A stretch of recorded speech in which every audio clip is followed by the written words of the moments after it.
fugitive stares intently at the money box. There is greed in his eyes. There was also a desire. When the old man wasn't looking, he stole a bun. When the old man saw him, he hurriedly hid himself. Then he took a bite out of half, although it tasted very sweet. But he was more concerned about whether there were police around. To continue his escape, he was determined. He pulls out a knife, with the ruthlessness of a desperate man in his eyes. As he pulls out the blade, greed has taken hold of his heart. Slowly he moves closer and closer to the pile of change. The old man turns his head, scared. He took 2 steps back in fear, but soon, his mind was made up to kill, and just as he was about to strike, the old man suddenly turned around, and took 2 buns from the steamer, and kindly handed them to him. The man was stunned in his tracks. He was still holding a sharp knife in his right hand. The old man nods again. He lifted his hand stiffly. It was a hot sensation. He hadn't felt it in a long time. He was touched by it. His heart was very mixed, but the old man didn't know. It was these 2 worthless buns saved his life, but 2 buns could not satisfy a fugitive. A few days later, the man came again. Seeing his embarrassed look, the old man went to get the buns, but a siren suddenly sounded behind him. When he turned around, the man had disappeared. He hid in the corner. Peeking around, he saw a woman visiting the shop, with today's paper in her hand. The man panics at once, because he knew the paper had a wanted notice on him. It was getting late. The old man was about to close his stall, when he saw the newspaper on the table. A scene flashed into his mind. The old man was instantly frozen. The white buns were scattered all over the floor. He picked up the newspaper and took a closer look. It was the poor boy. The old man was anxious. He hesitated for a long time and finally decided to call the police.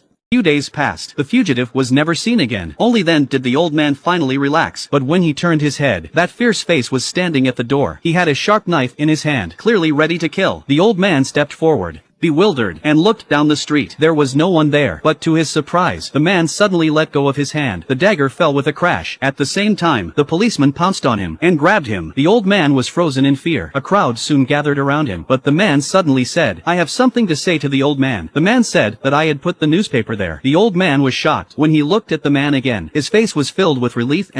The old man stood in the doorway for a long time, unable to calm down. Suddenly, he remembered something. He rushed back into the house and opened the newspaper. On it was a handwritten message. "My life was worse than death when I was on the run. I was in hiding and in fear every day. I even thought of killing myself, but I didn't have the courage to use the knife. I didn't dare to turn myself in when I was driven to the brink of extinction. So I wanted to commit another crime, but it was those 2 worthless buns saved the old man's life and warmed the heart of a murderer." The prodigal son returned. He knew there was no way to repay him. He could only stay nearby day after day, silently protecting the old man. Until that day, an old lady went to buy buns with the morning paper. He saw clearly. The newspaper had a bounty on him. He was afraid that the old man would know the truth, but the only way to repay him was the entire reward of 30,000 yuan. So he deliberately left the paper so that the old man would find out the truth. When the police arrived, then he appeared with the dagger in his hand. The moment he let go, he finally let his heart go. 10 years later, the man had completed his sentence and was released. He returns to the house again, but the old man had left. He rents a house and reopens the business, continuing the old man's craft. He also passes on the old man's precious kindness.